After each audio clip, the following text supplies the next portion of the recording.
16h46 tout pile sur LCI. Bienvenue, c'est l'heure de votre grand dossier consacré ce soir à cette question. Le Golfe va-t-il rentrer au bord de l'embrasement? Aujourd'hui, ce sont les Émirats Arabes Unis qui ont été visés. Attaque tout près d'une centrale nucléaire, la plus importante du pays. Pourquoi faut-il y voir un avertissement de Téhéran face aux menaces de Donald Trump? Le président américain accumule en tout cas les signes d'une reprise des frappes. Déplacement militaire, entretien avec le Premier ministre israélien Benjamin Netanyahou. On détaillera tous ces éléments un à un, avec encore une fois bien sûr le blocage du détroit d'Ormuz au centre de toutes les tensions. Mais d'abord, cette attaque sur les Émirats Arabes Unis, on va prendre la direction tout près des Émirats du Qatar à Doha pour retrouver notre envoyée spéciale Elisa Cléache. Bonjour Elisa, bonsoir Elisa. Que sait-on de cette attaque donc sur cette centrale nucléaire aux Émirats Arabes Unis? Alors ce sont 3 drones qui ont tenté de viser les Émirats Arabes Unis aujourd'hui. 2 ont été interceptés. Un a réussi finalement à frapper un générateur électrique qui se trouvait à proximité d'une centrale nucléaire, la centrale de Baraka. Cette frappe a provoqué un incendie. A priori, pas de blessés, aucun risque de radioactivité non plus. Et les autorités ont tenu à rappeler que pour le moment, cette centrale restait toujours opérationnelle. Pour autant, ce qui interroge, c'est que les autorités ont également indiqué que ces drones venaient a priori de la frontière ouest des Émirats. Est-ce qu'il pourrait tout de même s'agir de drones iraniens ou peut-être de drones provenant de proxy? Vous savez, ces milices armées pro-iraniennes, c'est bien sûr l'enquête qui devra le déterminer. Cléache en direct de Doha. Je présente mes invités pour ce grand dossier. Marianne Kotenoff, bonsoir. Grand reporter au service international de LCI. Marc Semo est également avec nous. Bonsoir Marc, journaliste spécialisé dans les questions internationales. Vous êtes collaborateur au Monde, à Challenge, auteur de ce livre 100 questions sur la géopolitique aux éditions Talendier. Emmanuel Véron est également avec nous. Bonsoir Emmanuel, bonsoir, docteur en géographie, spécialiste des relations internationales. Et puis l'amiral Alain Coldefi nous fait le plaisir d'être avec nous. Bonsoir amiral, je rappelle que vous êtes ancien inspecteur général des armées. Olivier Weber viendra nous rejoindre dans quelques instants, écrivain, grand reporter. Mais d'abord donc cette attaque sur les Émirats Arabes Unis, nouvelle attaque donc. Première question que j'ai envie de poser d'abord sur le coupable, entre guillemets. Est-ce que selon vous, il ne fait guère de doute que ce sont des drones iraniens, Marc Semo, qui sont attaqués? Ou des drones iraniens, évidemment, ou des drones de proxy iraniens. On ne voit pas qui d'autre tirerait vers une centrale nucléaire des Émirats. Ensuite, l'aspect technique, est-ce que c'est des drones qui ont contourné? Est-ce que c'est les Houthis? Ça serait la première fois depuis le début de cette guerre qui avait déjà fait des tirs, notamment qui avait visé l'Aramco, je crois, en 2019, de l'Arabie Saoudite, paralysant la production d'hydrocarbures de l'Arabie Saoudite pendant des mois, à moitié. Voilà. Donc, mais la vraie question, c'est plutôt, est-ce que ces tirs, et c'est déterminant, est-ce que ces tirs visaient la centrale et l'ont raté? 2 drones ont été abattus et un finalement est tombé sur un générateur électrique qui s'est incendié? Ou est-ce qu'ils visaient à côté pour donner un signalement, un avertissement, ou est-ce qu'ils visaient la centrale elle-même? Ce qu'il faut voir, c'est qu'aujourd'hui, je terminerai là-dessus, les Émirats sont en pointe dans la lutte contre l'Iran parmi les pays du Golfe. Ils ont été touchés, ils sont signataires des accords d'Abraham, donc dès le début, ils ont été touchés par plus encore de drones et de missiles qu'Israël. Je crois qu'on est de l'ordre de... Près de 3000. Voilà, 3000 les deux mélangés. Ils sont sur une ligne qui se différencie de plus en plus de celle de l'Arabie Saoudite, qui est plutôt pour une espèce de compromis et d'apaisement général. Ils sont aidés maintenant explicitement par des soldats israéliens qui sont sur place pour faire un dôme de fer, estimant que la garantie de sécurité américaine, qui a pourtant bien marché, parce qu'il y a eu finalement peu de dégâts humains et peu de dégâts matériels, n'est pas suffisante. Donc on est quand même dans un changement de donne, et c'est évident que si l'escalade reprend dans le Golfe, les Émirats seront la première des cibles de l'Iran. Je vais justement poser la question à l'amiral Alain Coldefi. Est-ce que pour vous, cette centrale nucléaire était délibérément visée? Est-ce que c'est une cible, en tout cas, importante? Ça pourrait être une cible importante? Oui, bien sûr, parce que comme ça vient d'être dit, les Émirats sont en pointe du côté anti-iranien, si je puis dire, donc cible privilégiée des Iraniens. On voit quand même que les Iraniens sont totalement désinhibés. Attaquer une centrale nucléaire, même si il n'y a pas eu beaucoup de succès, c'est un phénomène nouveau. Attaquer des installations militaires, oui, c'est classique. Attaquer des installations paramilitaires, c'est classique, mais une usine de dessalement peut-être en Arabie, une centrale nucléaire nucléaire aux Émirats. Voilà des objectifs qui montrent que l'Iran est prêt à tout, en fait. Marianne Cottonov, votre analyse, est-ce que pour vous, il s'agit d'abord effectivement de l'Iran, selon toute vraisemblance, et est-ce que cette centrale nucléaire était visée ? C'est très difficile à dire, parce que ça se peut aussi qu'elle soit visée et qu'en fait ce soit l'œuvre des brouilleurs qui ont fait que le drone soit tombé à côté. Ça arrive très souvent. Il y a des brouilleurs sur les sites sensibles, justement pour dévier les attaques de drones. Soit effectivement elle était vraiment visée et le brouilleur a fait en sorte que le drone frappe à côté, soit elle était vraiment visée. Et là ça fait peur quand même, parce que c'est vrai que ça peut avoir des conséquences.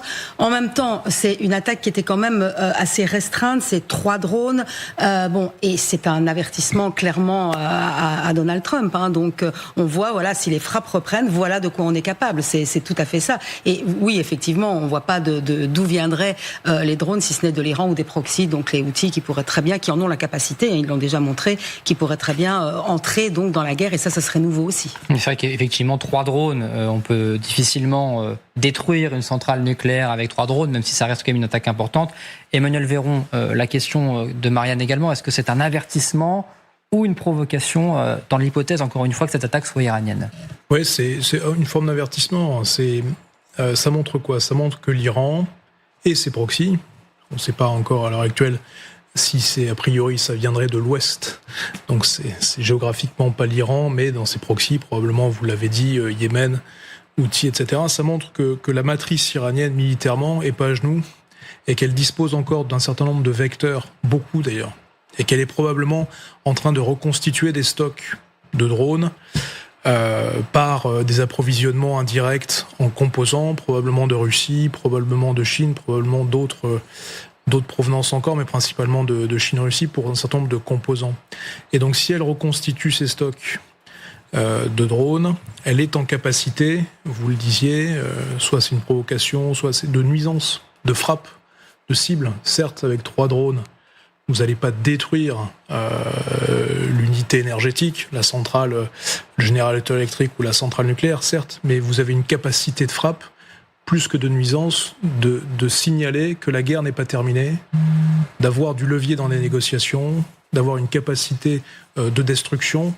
Et donc, ça renvoie la question israélo-américaine de dire jusqu'où eux, militairement, ils peuvent aller pour annihiler les stocks iraniens.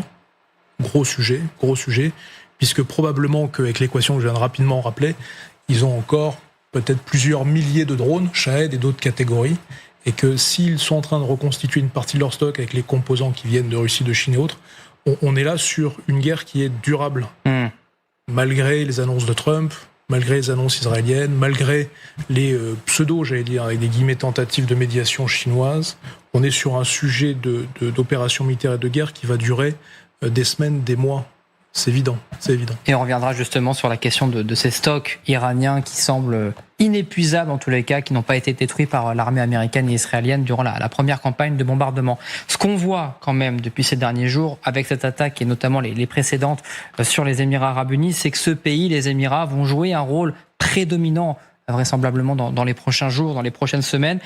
D'après le Télégraphe, il semblerait même que l'administration Trump encourage le pays à s'engager davantage, à rentrer dans cette coalition entre les Américains et les Israéliens, et notamment de s'emparer, je vous en donne la parole Marc juste après, parce que on a découvert peut-être une petite île qui serait peut-être une cible ou un objectif de ces Émiratis. Ce serait l'île de La Vanne. On la voit juste ici à l'écran, vous allez le voir. Et Célia, juste Freddy, on va faire un point avec vous parce que d'après l'administration Trump, il s'agirait de pousser les Émiratis à prendre le contrôle tout simplement de cette île. Que sait-on exactement de cette petite île de La Vanne, donc juste ici? Ouais, regardez, elle est juste ici, elle est très proche, on peut le voir, des côtes iraniennes, seulement à 15 km environ des côtes. Il s'agit d'une toute petite île, vous le disiez, de 78 km². Elle est proche des routes maritimes du détroit d'Ormuz. Et cette île, elle a une vraie importance stratégique et économique pour l'Iran, car elle est l'un des 4 principaux terminaux d'exportation du pétrole brut brut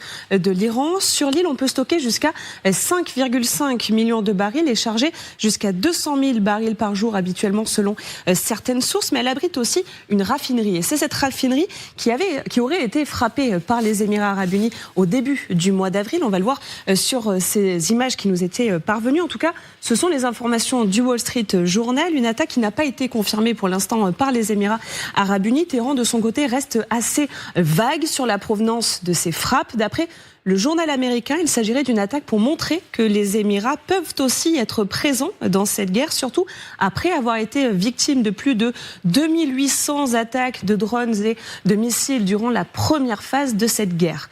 En ciblant une infrastructure donc aussi sensible pour l'économie du pays, les Émirats montreraient donc leur puissance de frappe. Et cette île, elle est assez accessible pour Abu Dhabi, car elle est à environ 285 km à vol d'oiseau, ce qui représente environ 3 heures de vol, ce qui est donc assez accessible pour un avion ou bien un drone. Et d'après le Télégraphe, vous le disiez, des responsables de l'administration Trump encouragent les Émirats à s'impliquer davantage dans la guerre et d'essayer de s'emparer d'une des îles du Golfe qui appartiennent à Téhéran. Certains proches de Donald Trump suggérait d'ailleurs plus précisément de prendre le contrôle de cette île Laval. Et justement, c'est ce de quoi on va parler. Merci beaucoup, Célia Justfredi, pour bien analyser. Marc Semo, effectivement, là on basculerait quand même dans une nouvelle étape dans cette guerre. Il ne s'agirait plus seulement de bombarder, mais de prendre le contrôle d'une île iranienne. Alors il y a d'autres îles que les Émirats revendiquent. Il y a la petite et la grande tombe, qui sont, on les voyait un peu sur la carte un peu plus à droite, qui sont revendiquées depuis des années par les Émirats,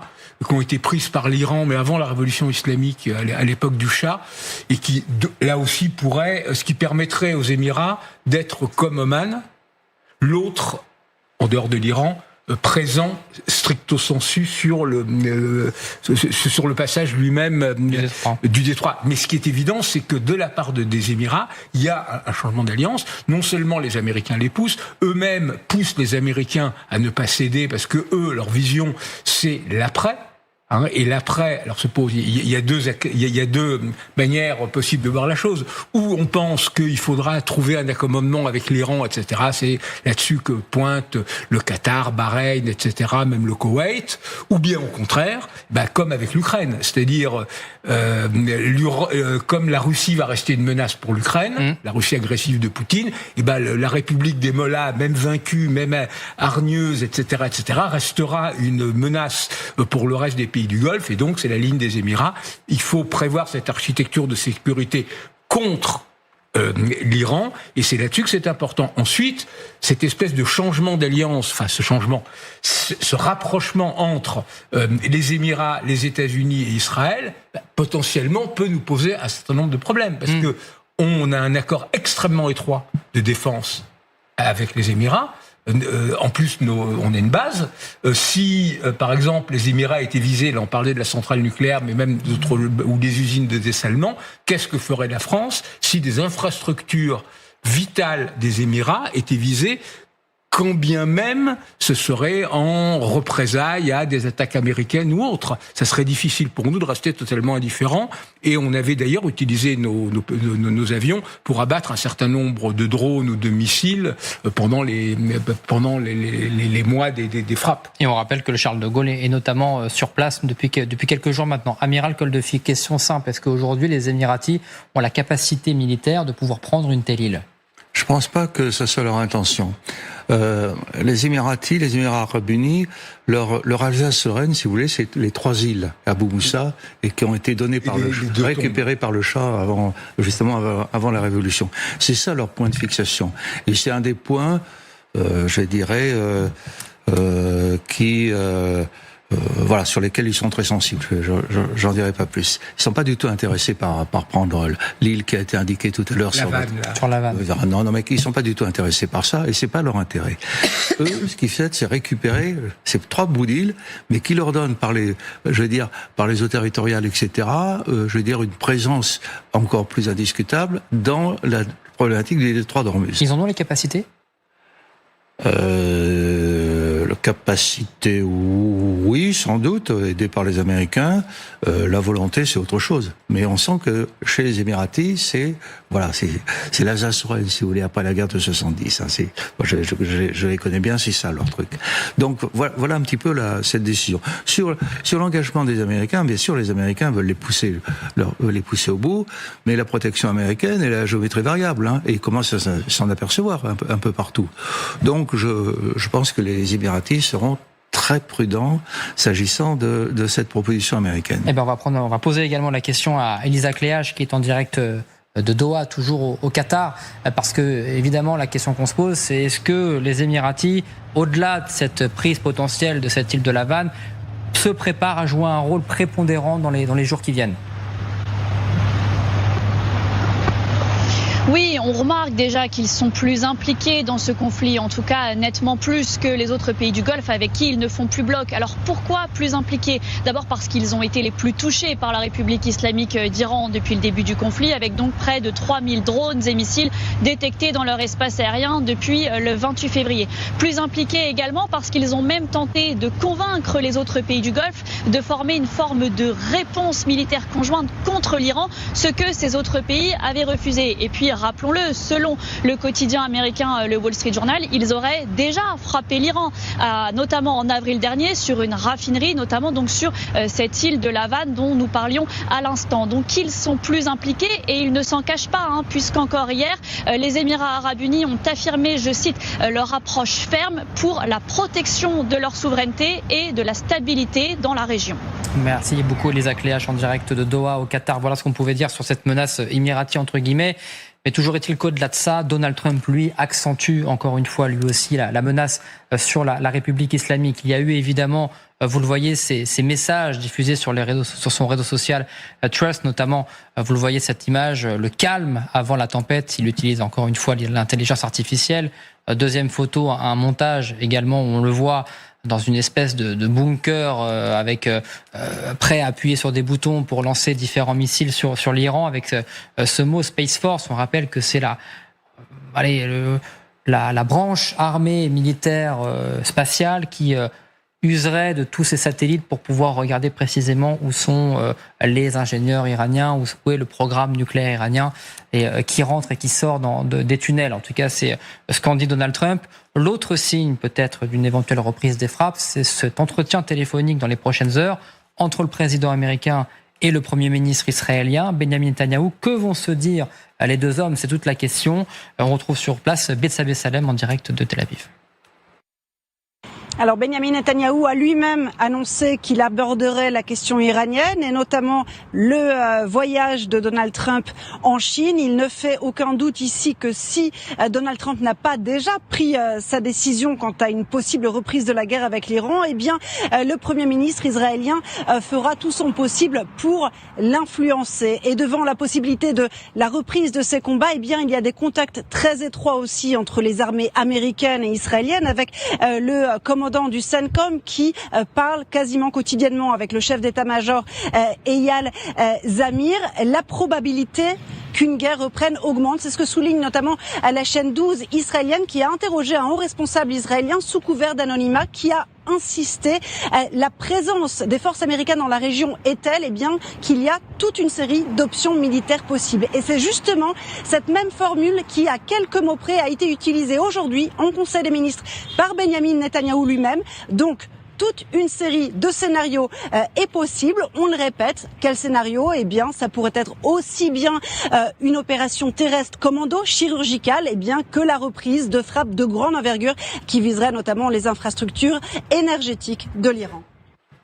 Betsabé Salem, donc depuis Tel Aviv en Israël. Autre signe, vous allez le voir, ce sont ces balais entre guillemets d'avions C-17, ces avions de commandement américains, vous le savez, qui étaient stationnés au Moyen-Orient. Vous allez voir ces images, c'est évidemment de la source ouverte, on appelle ça dans le langage militaire, c'est-à-dire que tout le monde peut voir, notamment avec les radars, et on voit tous ces avions C-17 qui quittent le Moyen-Orient et qui reprennent la direction notamment de la base aérienne de Ramstein en Allemagne, et qui sont revenus aussi. Alors, il y a eu un balai, il y a eu un pont aérien il y a quelques semaines, là il semble quand même qu'il ils repartent un petit peu. Qu'est-ce que ça dit aujourd'hui Emmanuel Véron? Parce qu'on on se souvient tous de ces images dévastatrices pour l'armée américaine, de ces avions qui avaient été détruits, notamment sur les bases saoudiennes. On a le sentiment quand même que cette fois-ci, l'armée américaine se prépare peut-être même davantage à refrapper. Alors là, les images qu'on voit, effectivement, c'est une flotte d'avions qui semblerait aller à Ramstein ou ailleurs, ou alors au Royaume-Uni. Si ce sont des C-17 Globemaster, là, c'est des gros avions transporteurs logistiques, donc ils peuvent transporter beaucoup de matériel et éventuellement des troupes. Donc s'ils reviennent, est-ce qu'ils reviennent vides ou pas? En tout cas, dans le sens inverse, ces derniers jours, ces dernières semaines, du fait de la pause ou de la trêve, aussi bien au côté israélien que côté américain, on a réfléchi, on s'est rééquipé et on a tiré un peu les réflexions, les enseignements de la guerre depuis le 28 février. Donc les options militaires restent tout à fait sérieuses. Et il y a sûrement une panoplie d'options militaires qui seront le choix du politique à la Maison-Blanche et à Tel Aviv dans une logique de coordination toujours, mais pas définitive non plus. Ça veut dire que l'objet militaire demeure un sujet qui est soumis aux politiques. Pour faire quoi en Iran, ça, on ne sait pas encore trop.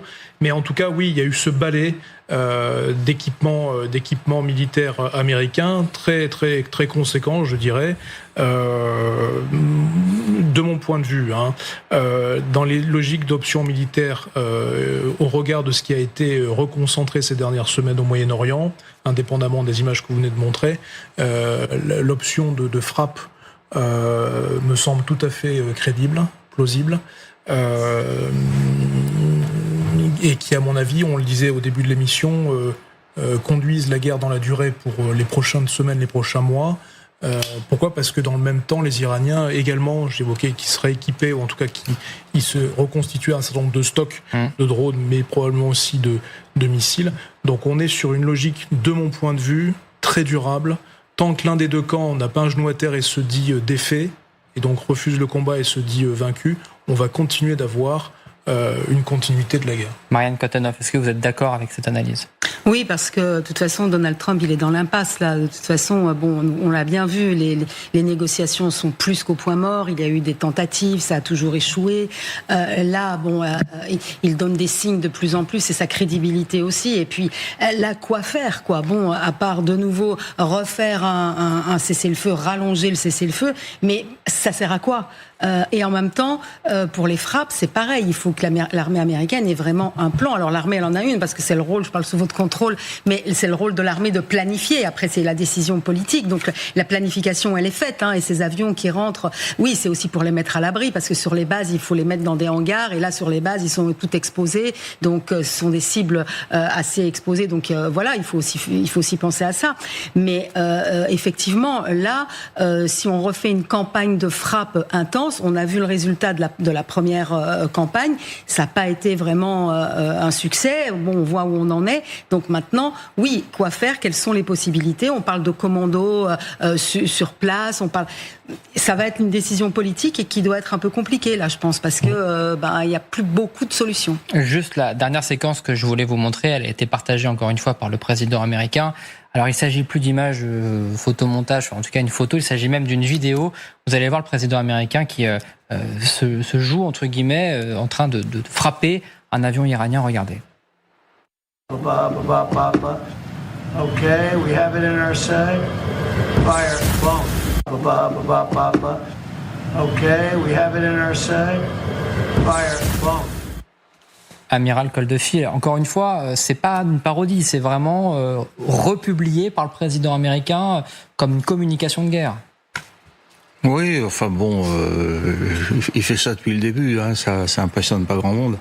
Le matériel est impressionnant, mais l'attitude n'est pas très impressionnante. Pour rebondir sur ce que vous disiez, les militaires ont besoin d'un objectif politique. On le dit depuis le début. Quand il n'y a pas d'objectif politique, les militaires ne savent pas proposer de solutions militaires, parce qu'il faut qu'il y ait un état final recherché. Je doute qu'il y ait actuellement un état final recherché, surtout après le déplacement du président américain en Chine, où il n'a rien obtenu finalement, et où il ne sait pas du tout où aller et comment y aller. J'observe un deuxième point, puisqu'on nous a montré beaucoup de C-17 ou de C-5, je pense. C-17. C-17, bon, enfin, ok. C'est la fragilité au plan strictement militaire de l'aviation qui est basée à terre. Parce que basée à terre, c'est un objectif fixe qu'il est facile d'atteindre. C'est pour ça qu'ils ont des porte-avions. Le porte-avions, c'est le territoire américain. Donc quand les avions décollent des porte-avions, c'est pas un pays du Golfe qui est concerné, c'est les États-Unis d'Amérique, ou la France si c'est le Charles de Gaulle. Et deux, pour les trouver, c'est pas demain la veille. Quoi qu'on dise et quoi qu'on fasse, c'est pas demain la veille. Donc ils n'ont pas intérêt à déployer trop d'avions à terre sur les pays du Golfe arabo-persique. En revanche, ils ont besoin de munitions, de dépôts, etc. Et puis ils ont besoin de bombardiers lourds qui, eux, arrivent vraisemblablement d'Angleterre plutôt d'Angleterre d'ailleurs, et qui sont capables de faire des strikes très très très puissants. Et je pense qu'ils jouent sur ces deux vecteurs sur lesquels ils ont déjà joué pendant la première partie. Alors la première partie, on a tendance à minimiser les effets parce qu'ils n'ont pas totalement détruit l'Iran. En revanche, on n'entend plus tellement parler de missiles balistiques iraniens sophistiqués. Je pense que là, ils ont quand même affaibli un peu comme dans les corridas, là, affaibli le taureau iranien. Et bien sûr, les drones, les drones, il serait à l'âge de pierre qui continuera à faire des drones. On va en parler juste après la pause parce qu'on se posera la question de la stratégie militaire américaine qui semble peut-être changer pour cette deuxième campagne de bombardement. Vous allez voir que Washington et le Pentagone se préparent à toute éventualité. Et puis on parlera également de l'opinion iranienne qui se prépare notamment avec ces images qui choquent évidemment beaucoup de monde à la télévision iranienne. Restez avec nous.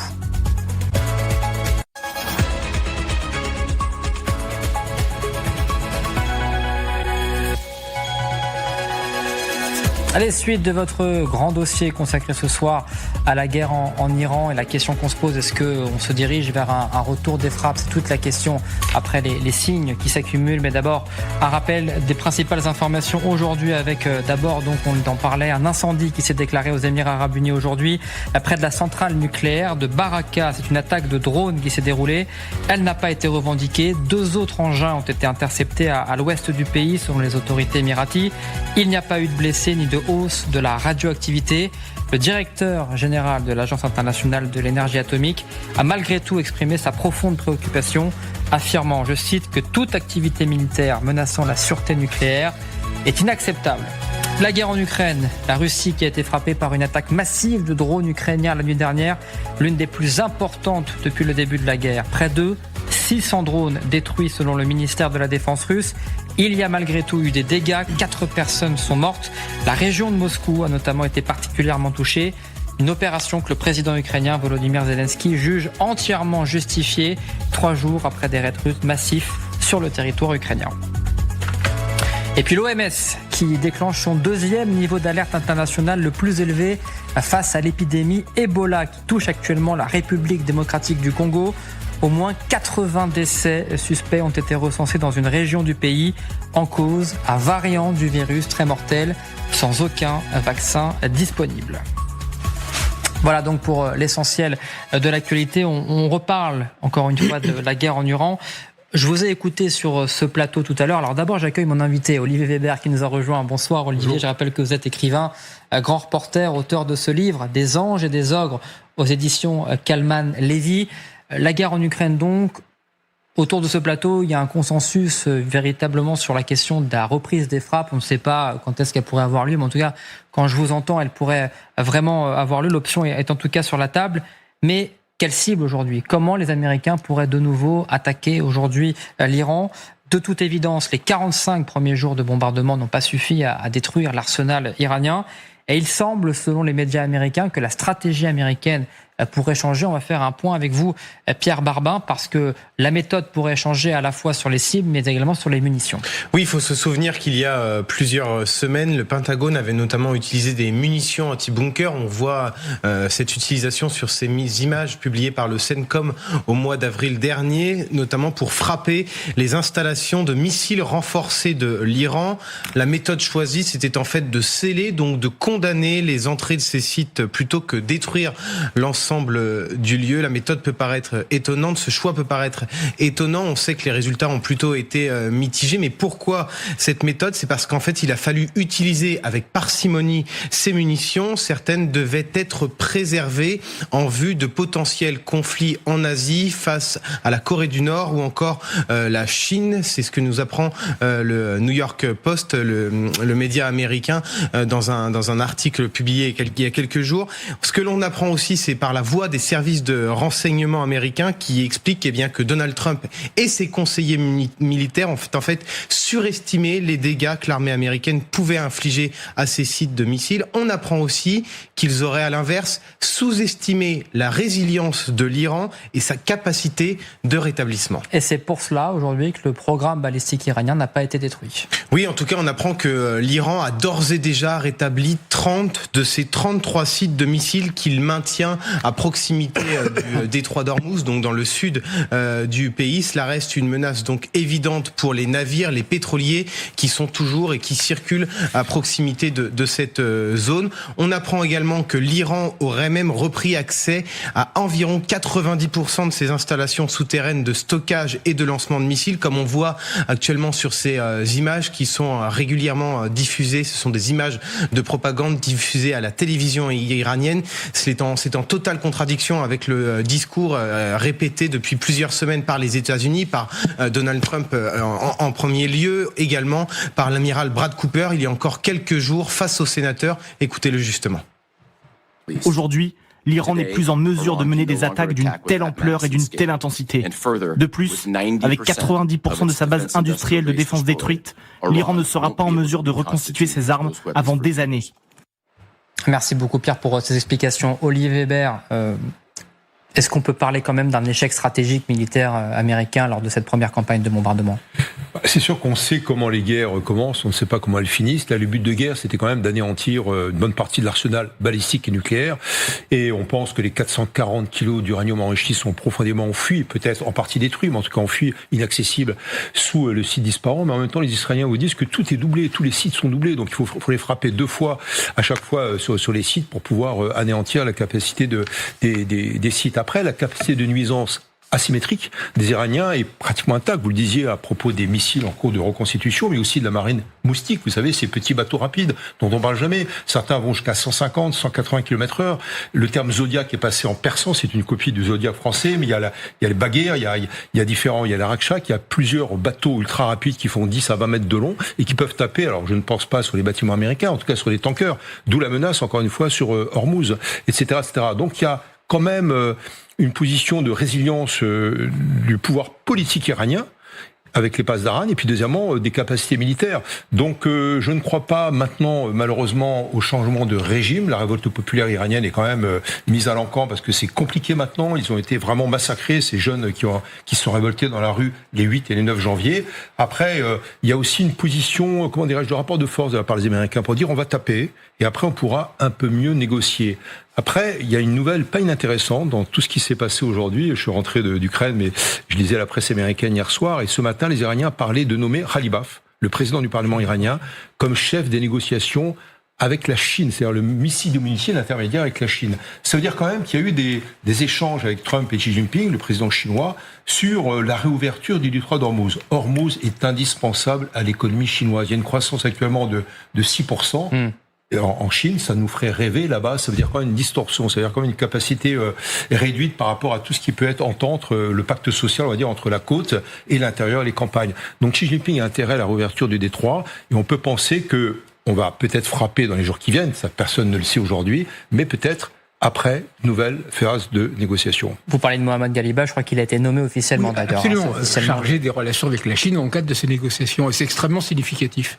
C'est-à-dire lui, c'est un ancien gardien de la Révolution, c'était un pilote pendant la guerre Iran-Irak prestigieux, on l'avait à un moment appelé même le petit Bonaparte iranien, ensuite il a été maire de Téhéran, assez corrompu. Il a toujours raté ses passages à la présidentielle, mais lui actuellement il représente un peu l'aile la plus, pragmatique.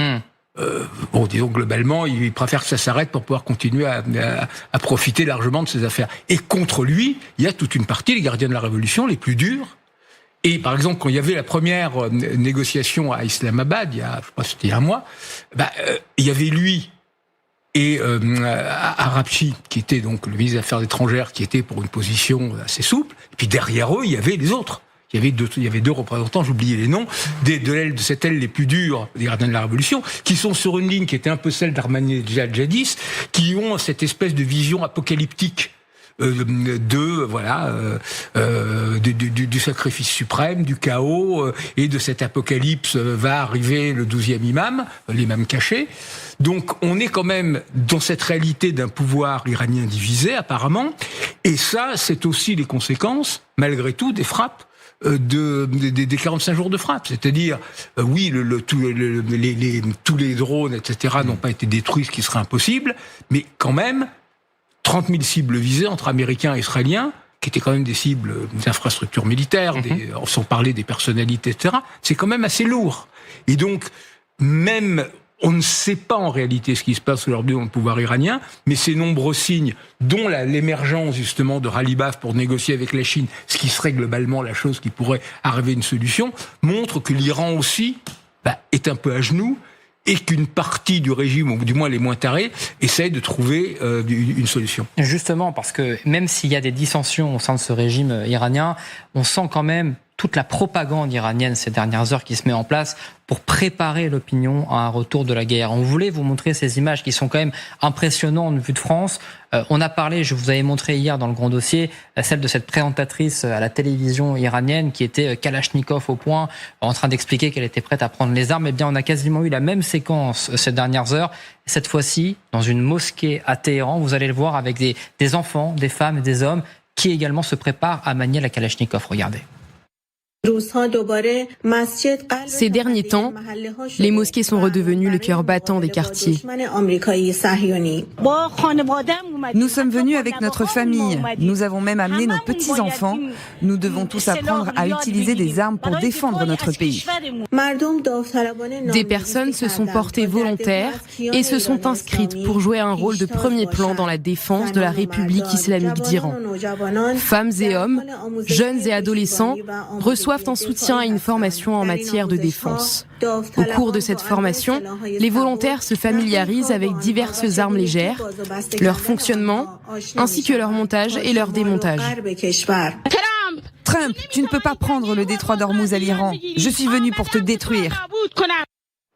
Emmanuel Véron, évidemment, on est dans la propagande iranienne, il faut toujours prendre beaucoup de recul sur ces images, mais c'est choquant quand même, vu de France, de voir aujourd'hui, en direct à la télévision iranienne, des reportages montrer la population, les hommes et les femmes, on les voit avec armes au poing. Oui, mais il y a un vrai savoir-faire du régime iranien. Et peu importe d'ailleurs si la théocratie a laissé la place au niveau des centres de gravité du pouvoir aux gardiens de la Révolution, et que c'est les gardiens de la Révolution, a priori, qui contrôle l'ensemble de l'Iran aujourd'hui. Il y a un vrai savoir-faire et il y a des précédents. Vous aviez à peu près la même ambiance, si je puis dire, donc de propagande, de mobilisation, de défense d'une forteresse iranienne assiégée, attaquée par l'ennemi, à savoir le Satan et le petit Satan, etc. Pendant la guerre Iran-Irak, face aux Arabes, face aux Irakiens, de l'autre côté de la frontière iranienne, dans les années 80, sur à peu près toute la décennie 80. Donc il y a à la fois ce savoir-faire, il y a à la fois ces précédents, et puis la rhétorique, je disais le petit Satan, le grand Satan, mais les images que l'on voit là sont intergénérationnelles, sont à l'image de la géographie de l'Iran, c'est-à-dire ses différentes provinces, ses différentes régions et ses différentes populations. Donc il y a fondamentalement un message là qui est très travaillé, pour, malgré la propagande, bien évidemment, où c'est un peu du gros sel, c'est grossier certes, mais qui est un message véhiculé qui doit fonctionner à l'échelle de l'Iran pour prendre les armes, ou en tout cas dans une posture défensive qui vise pas uniquement à impressionner les Américains, ni les Israéliens, ni l'ensemble régional du Moyen-Orient, mais qui vise véritablement à propager au sein de la population iranienne le sujet de se saisir de tout ce qui est possible pour défendre cette forteresse iranienne. C'est donc un sujet me semble-t-il quand même assez sérieux. Bien sûr, effectivement, c'est pour ça qu'on en parle d'ailleurs, Olivier. Oui, absolument. Et le pouvoir iranien, avant les frappes du 28 février, avait très peur de cette révolte populaire. Même les Pasdaran, me disait-on, avaient peur de tirer dans la rue parce que c'était souvent leurs enfants. On a fait venir des charabis, des milices d'Irak, chiites, des milices de Syrie et même des milices d'Afghanistan pour tirer dans le tas, si je puis dire. Donc là, l'histoire de retrouver, une certaine adhésion à la population n'est pas intéressante. Deuxièmement, on a des exemples précédents. La guerre Iran-Irak, 80-88, 1 million de morts des deux côtés entre l'Iran et l'Irak. Vous aviez les Bassidji, les jeunes volontaires qui avaient 12 ans, 13 ans, 14 ans, avec une sourate du Coran sur un bandeau vert et qui partaient à l'assaut avec une mine pour se faire exploser contre les Irakiens. Et il faut pas non plus, troisièmement, sous-estimer le concept de shahid, c'est-à-dire en fait le concept de martyr dans l'islam chiite iranien en particulier, où il peut y avoir une fuite en avant. Grosso modo, on est prêt au massacre, on est prêt au martyr, on est prêt à se sacrifier pour le bien du pays et pour le bien du nationalisme. Il y a un fort nationalisme persan. C'est là-dessus d'ailleurs qu'essayent de travailler les Pasdaran, les gardiens de la Révolution. Après, c'est presque de bonne guerre, j'allais dire, que de faire monter la pression au moment où les Américains parlent de frappe. Et puis, après, il y a aussi une autre possibilité, c'est le pragmatisme dont Marc Semo parlait aussi à l'instant. Les Pasdaran, les gardiens de la Révolution, qui ont littéralement pris le pouvoir depuis la mort d'Ali Khamenei, le père, été impliqués à 60% de la totalité de l'économie iranienne, avec des structures bancaires sous un statut plus ou moins anonyme à Dubaï, avec de l'import-export très fort, bien sûr une préhension sur les exportations de pétrole. Beaucoup ont intérêt à revenir à ce statu quo ante. Et sur les 90 millions d'Iraniens, on me dit qu'il y a jusqu'à 10 millions de personnes qui profitent du système, qui ne sont pas forcément des Pasdaran, des gardiens de la Révolution, mais qui sont des bazaris, des grands commerçants, etc., etc. Et pour finir, on pourrait même remonter, vous savez, à l'histoire du château des Hachichins, qui a donné le mot des assassins. On parle dans le livre d'ailleurs, c'est à 5 heures de route de Téhéran, et à 2500 mètres d'altitude, où, au XIe siècle, le vieux de la montagne, comme on l'appelait, Hassan al-Sabah, envoyait des sicaires, des tueurs, dans le monde musulman entier, jusqu'au Caire, jusqu'à Damas, pour tuer donc des rivaux ou des dissidents, etc. Et cette mentalité-là est restée dans l'islam chiite au pouvoir, ou même si il est plus ou moins militarisé maintenant avec les Pasdaran, pour montrer un pouvoir de nuisance, à la fois dans les pays du Golfe, mais bien sûr beaucoup plus loin. Avant d'avancer notamment sur la question du détroit d'Ormuz, votre œil de militaire, d'amiral sur ces images quand même, amiral Goldefi, est-ce que il peut y avoir un effet drapeau aujourd'hui en Iran, à la veille peut-être d'une reprise des frappes? Je crois pas trop à l'effet drapeau. L'effet drapeau arrivera le jour où les Américains ou Israéliens feront ce qu'on appelle les dommages collatéraux, c'est-à-dire des victimes civiles parmi les gens qui sont encore en attente, etc. Parce qu'on a parlé, comme vous l'avez décrit très bien, d'une partie de la population iranienne qui, elle, est franchement intéressée par la poursuite de la situation actuelle. Et la masse n'a pas encore bougé, à mon avis. Je ne suis pas spécialiste de l'Iran, mais n'a pas encore bougé. Donc il faut surtout que les Américains évitent de faire des bombardements un petit peu n'importe où. Voilà. La deuxième chose, je reviens sur ce qui a été dit précédemment, quand même, quand on est américain, pour négocier avec l'Iran sans remettre au parrainage de la Chine, ça veut dire qu'on est tombé d'un cran. Alors on va avancer quand même, parce que toute cette reprise de la guerre, évidemment, elle est notamment en raison de ce blocage qui dure, encore une fois, sur le détroit d'Ormuz. D'un côté comme de l'autre, on revendique le contrôle total, que ce soit du côté iranien ou du côté américain. Et dans ce contexte, le régime iranien avance notamment pour pérenniser son fameux péage, pour laisser passer les cargos. Alors on parle de plusieurs millions de dollars pour chaque cargo qui passerait avec le baril de pétrole, avec les barils de pétrole. Et on va faire un point justement avec vous, Célia Jusfredi. Vous nous avez rejoint parce que concrètement, on sait que l'Iran avance là-dessus, mais là, depuis quelques heures, depuis quelques jours, ça devient beaucoup plus concret sur cette histoire de péage. Oui, beaucoup plus concret. Vous disiez, ça fait des semaines, on parle que l'Iran veut garder le contrôle exclusif du détroit d'Ormuz, mais ça y est, l'Iran vient de l'officialiser avec une toute nouvelle plateforme que vous voyez s'afficher juste ici. Son nom, Hormuz Safe. Elle aurait officiellement commencé à offrir ses services, des services d'assurance pour les navires qui traversent le détroit d'Hormuz. C'est ce qui est justement marqué juste ici en description de la plateforme. Hormuz Safe fournit aux compagnies maritimes iraniennes et aux propriétaires de cargaisons une assurance numérique rapide et vérifiable. Et justement, comment on sait comment ce paiement se ferait ? Alors selon des sources iraniennes, les paiements pour ces services seraient effectués en crypto-monnaie et plus particulièrement en bitcoin. Une fois le paiement effectué, c'est tout simple, la cargaison est immédiatement assurée. Un reçu signé serait même envoyé au propriétaire. D'après des médias iraniens, ce projet pourrait générer plus de 10 milliards de dollars de recettes pour le pays. Selon des documents obtenus par les journalistes, le ministère iranien de l'économie travaillerait sur ce projet depuis le début du mois d'avril pour établir un cadre dans lequel une partie de la gestion maritime du détroit d'Ormuz serait assurée par le biais de services liés à l'assurance. Et aujourd'hui, est-ce qu'il y a du concret ?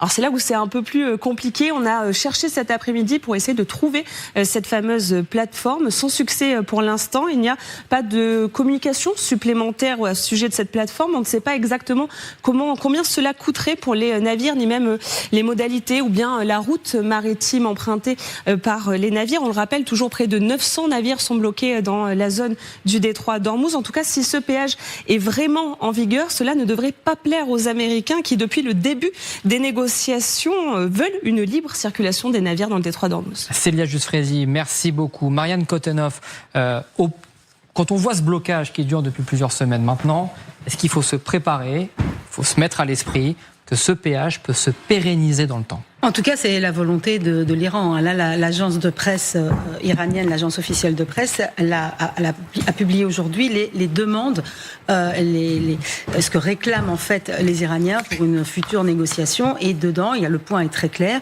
de faire en sorte que le détroit d'Ormuz, soit complètement contrôlé par les Iraniens. Donc oui, c'est vrai que là, il va falloir y penser. Alors évidemment, les États-Unis sont complètement contre ça, et c'est un point d'achoppement d'ailleurs pour les négociations, mais les Iraniens ont bien en tête de garder ce détroit d'Ormuz sous contrôle, parce que là, ils ont vu à quel point, ils avaient la main là-dessus, à quel point ça pouvait être un levier pour eux, et puis c'est avec ça, disent-ils, qu'ils veulent financer les dégâts dans le pays, donc la reconstruction du pays, donc ils sont pas prêts de lâcher. Marc Semo. Les Iraniens sont les seuls à vouloir ce péage sur le détroit d'Ormuz. Parce que les Américains sont contre, mais les Chinois le sont tout autant.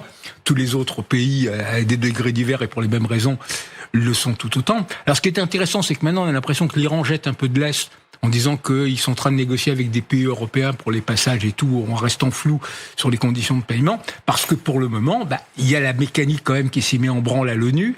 Une première résolution qui avait été présentée il y a 2 mois par les Émiratis avec un soutien américain discret a fait flop, bloqué par les vétos de la Chine et de la Russie. Je ne sais pas s'ils ont mis le veto, enfin l'opposition en tout cas de la Chine et de la Russie. Là, on revient à une autre résolution, mais toujours sous le chapitre 7, celui qui permet en ultime recours l'emploi de la force. Alors cette résolution ne parle pas de forcer et d'utiliser de la vive force pour débloquer le détroit, c'est seulement défensif et tout, mais c'est quand même en soulignant qu'il s'agit de garantir la liberté de navigation dans le détroit.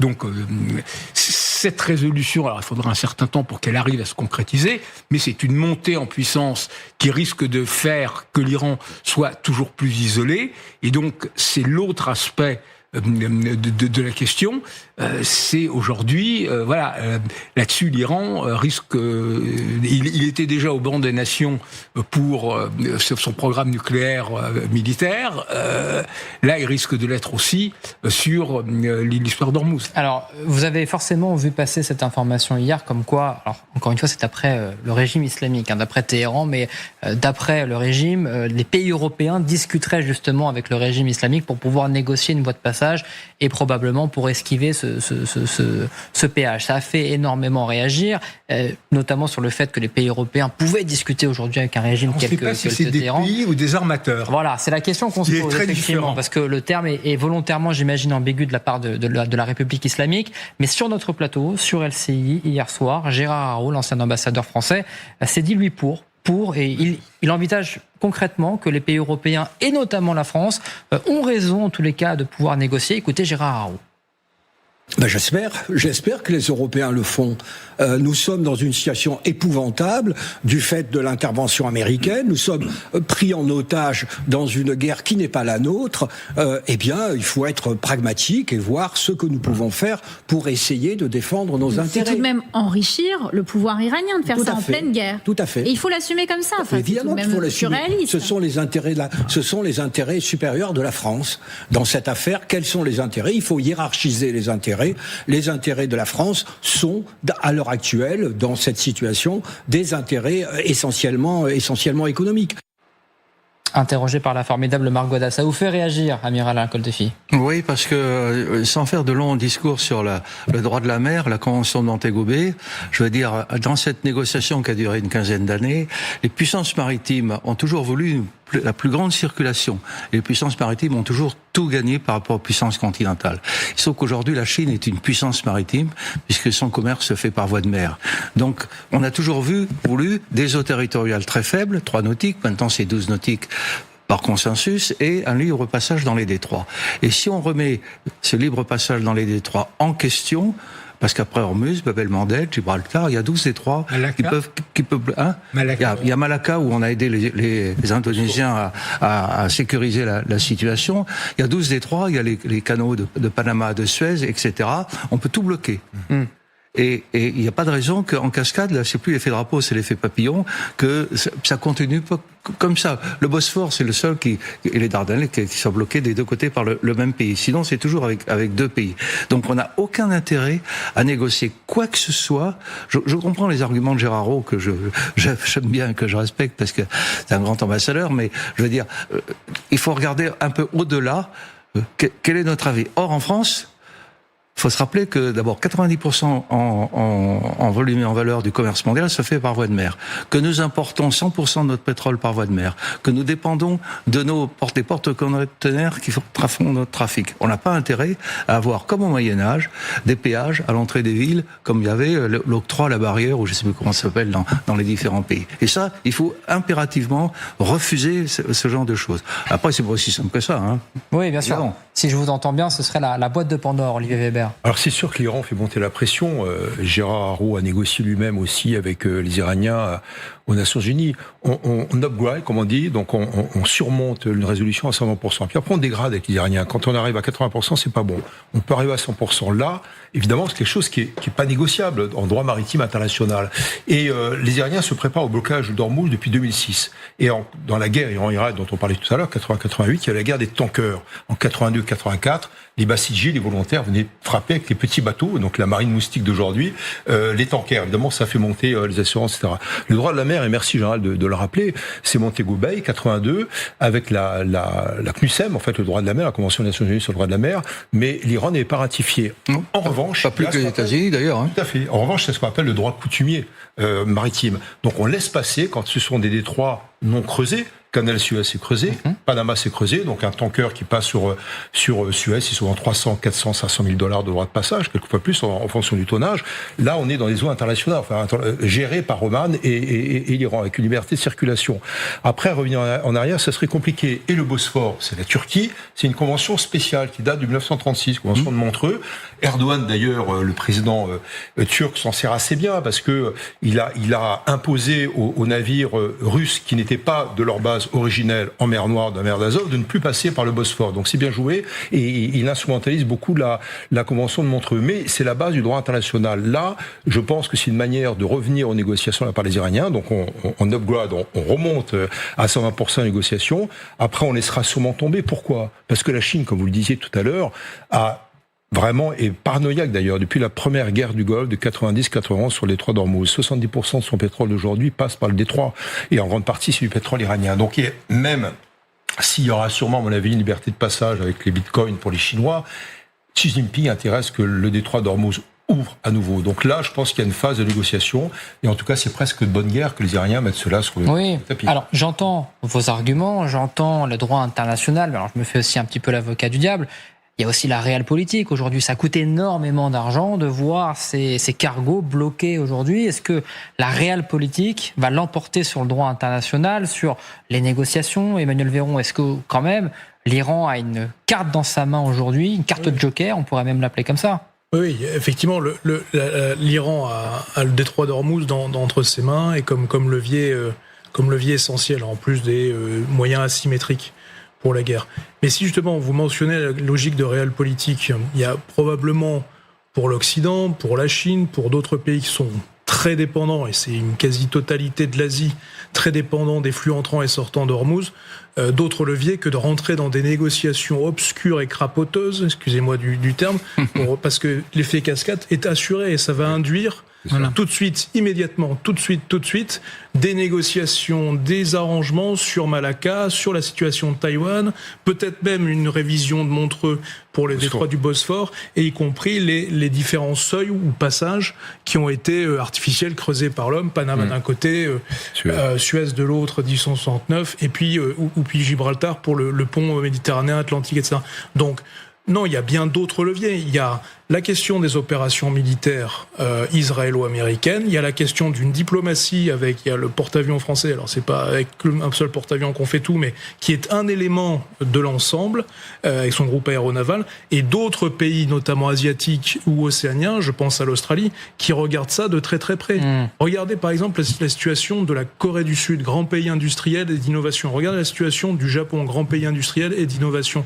Ces deux pays-là d'Asie du Nord-Est sont extrêmement dépendants des flux sortants d'hydrocarbures et pour d'autres produits chimiques et pétrochimiques issus des hydrocarbures, de la chimie du Moyen-Orient. Donc ces gens-là, à un moment, des grands constructeurs automobiles, des grands constructeurs de tout un tas de secteurs industriels, etc., vont eux aussi être concernés par cela de manière évidente. C'est vrai pour le Vietnam, c'est vrai pour la Thaïlande, c'est vrai pour l'Inde, même si elle achète davantage de pétrole maintenant qui vient du Venezuela, du fait des opérations militaires américaines, etc. Mais il y a un certain nombre de grands pays du G20, et on verra avec le sommet du G20 à la fin de l'année 2026, parce que la situation ne sera sûrement pas encore complètement réglée pour Hormuz, qui peuvent rentrer dans l'équation générale sans rentrer dans des logiques de transactions éventuelles avec un régime infréquentable. D'où l'importance du processus onusien, parce qu'effectivement, il y a la possibilité d'arriver à un total isolement de l'Iran sur cette question, parce que tout le monde est conscient que c'est la boîte de Pandore, et là-dessus,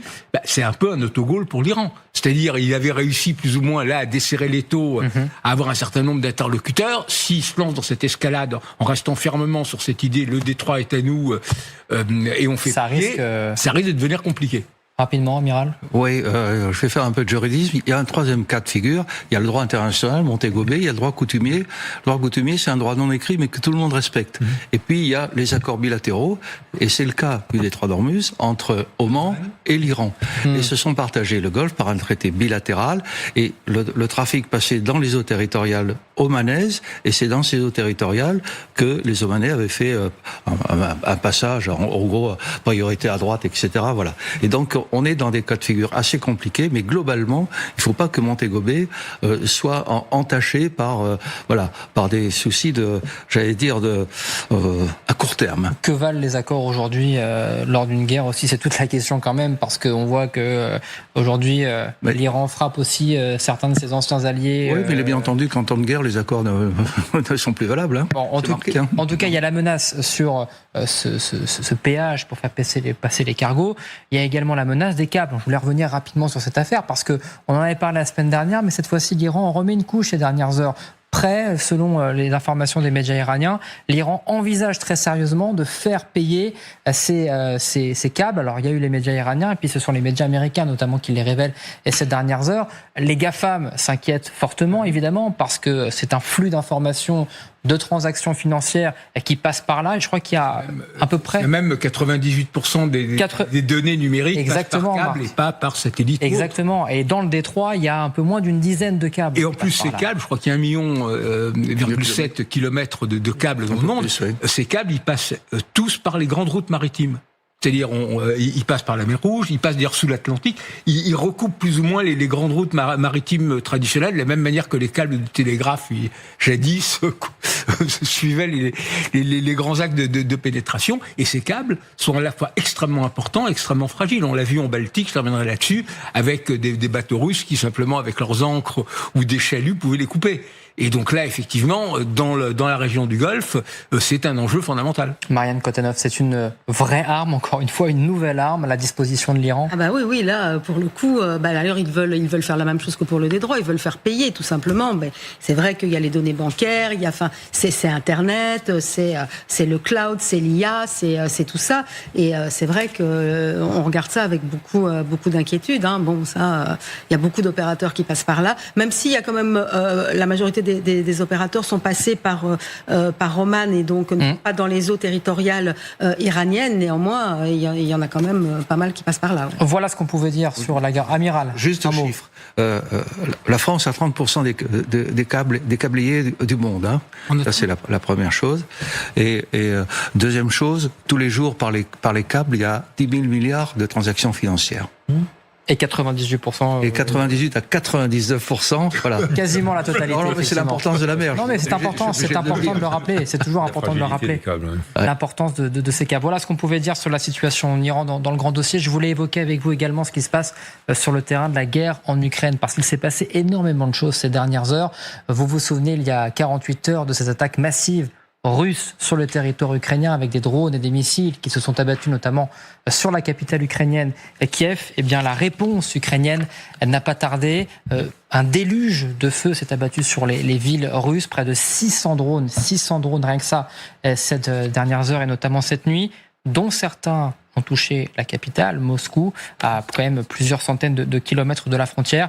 Regardez cette séquence qui montre peut-être l'étendue des dégâts et le déluge de feu qui s'est abattu cette nuit.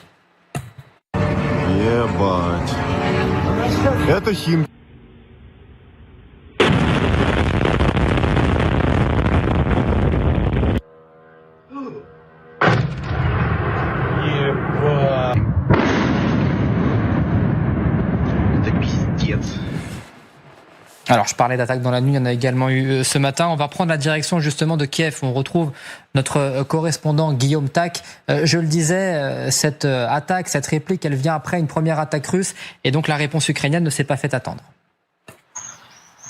Oui, effectivement, le président ukrainien Volodymyr Zelensky avait promis, et je cite, une réponse forte après les attaques russes en Ukraine et ici particulièrement à Kiev, qui ont fait 24 morts et plus d'une cinquantaine de blessés. La réponse, donc, l'une des vagues de bombardements ukrainiens sur le territoire russe parmi les plus importantes depuis le début de l'invasion et symboliquement très importante aussi, puisqu'elle a visé entre autres la région de Moscou et la capitale russe, ainsi que des infrastructures pétrolières à travers la Russie.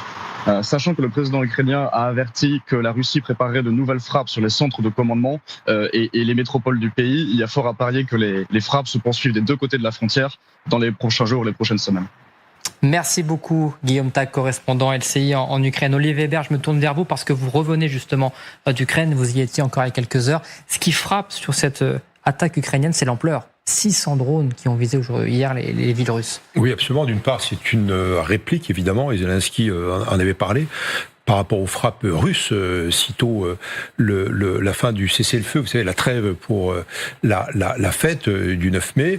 Et donc, les dernières frappes massives sur Kiev, j'y étais, c'était donc il y a 48 heures et il y a 3 jours, c'était dramatique. Il y a les 24 morts dont vous parliez, les dizaines de blessés, mais c'est aussi la population qui est très éprouvée. Et en même temps, une population qui est résiliente, qui est résistante, qui est inventive, surtout pour les militaires.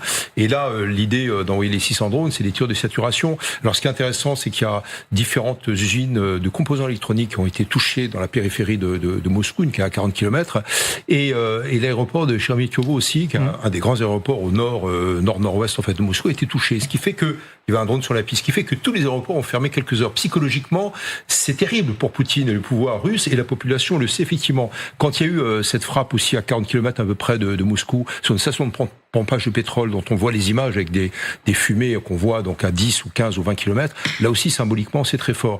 Et ce que j'ai vu aussi, c'est l'ingénierie des Ukrainiens. Maintenant, ils ont des drones qui sont pilotés à l'intelligence artificielle, qui sont capables de différencier une frappe pas très rentable, par exemple 2 soldats russes sur une moto par rapport à un BTR, un transport de troupes avec 10 ou 15 soldats.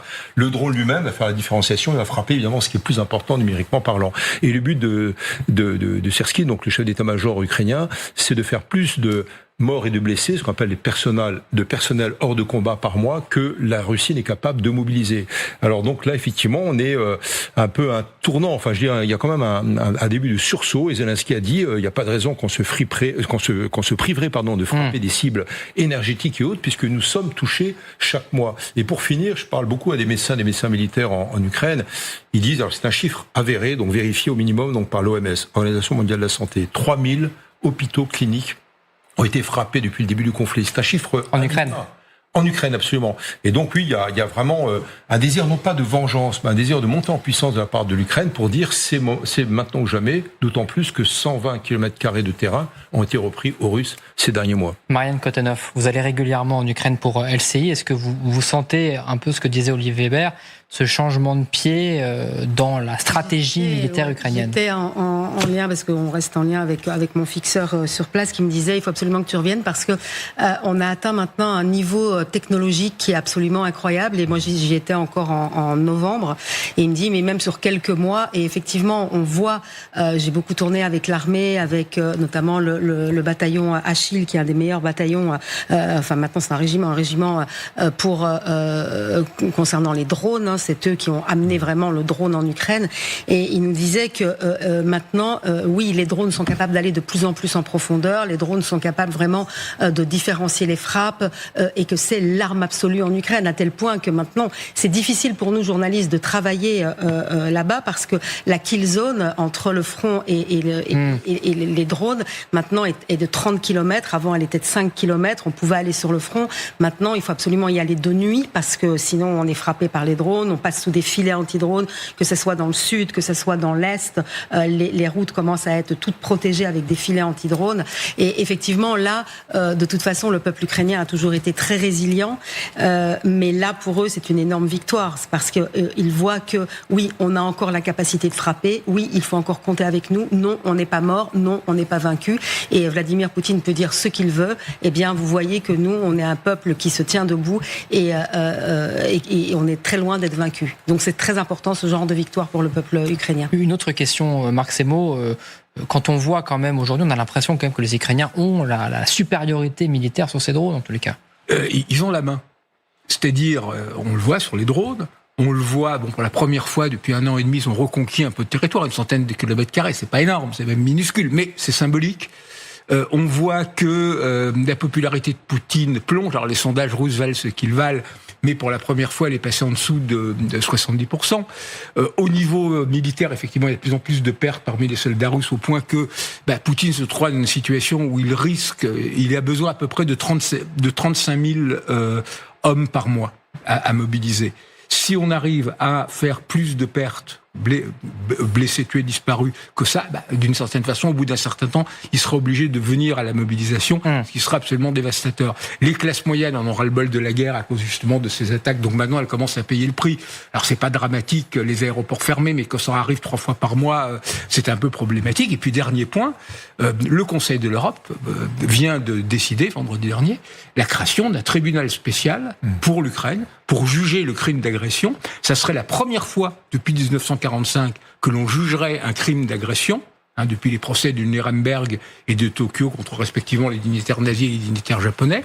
Le statut de la Cour pénale internationale est très compliqué pour le crime d'agression, donc là c'est quelque chose, et surtout dernier point là-dessus, c'est qu'il permet un procès par contumace. Donc il y aura la fonction cathartique du procès avec les témoins, les documents, etc., etc. Je vous coupe, Marc, parce qu'on va repartir sur le terrain de la guerre en Iran, parce que l'actualité évolue de minute en minute. Je vous parlais d'un entretien entre Donald Trump et Benjamin Netanyahou. La conversation est terminée. Voilà, ce que on le sait. Elle a duré un peu plus d'une trentaine de minutes. Bon, les informations vont arriver évidemment sur le contenu de ces échanges. Amiral Koldefi, est-ce qu'on peut s'attendre quand même dans le bilan ou de ce qu'on va en dire que Netanyahou a peut-être poussé encore une fois le président Trump à relancer la reprise des frappes sur l'Iran?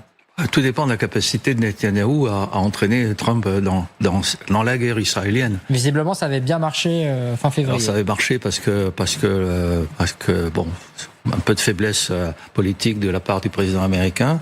Je pense que ça va continuer de marcher. Vous êtes d'accord avec ça, Emmanuel Véron?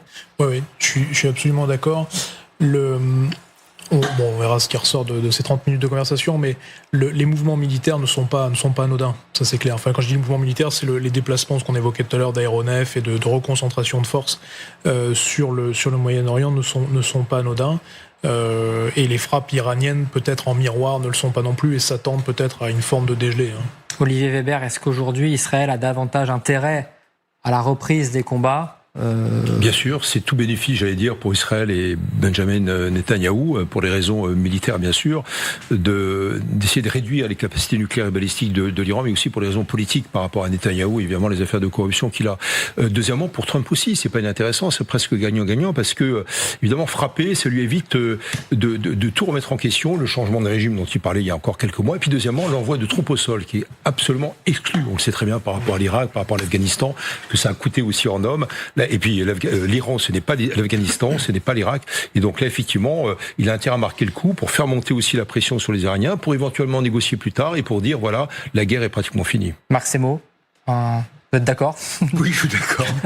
Non, et surtout, Benjamin Netanyahou, lui, n'avait pas été resté furieux après la guerre des 12 jours sur le cessez-le-feu prématuré, qui a permis aux Iraniens de reconstituer leur arsenal en bonne part. Idem là, depuis le cessez-le-feu du 8 avril. Donc, il fait pression pour continuer et pour aller le plus loin possible.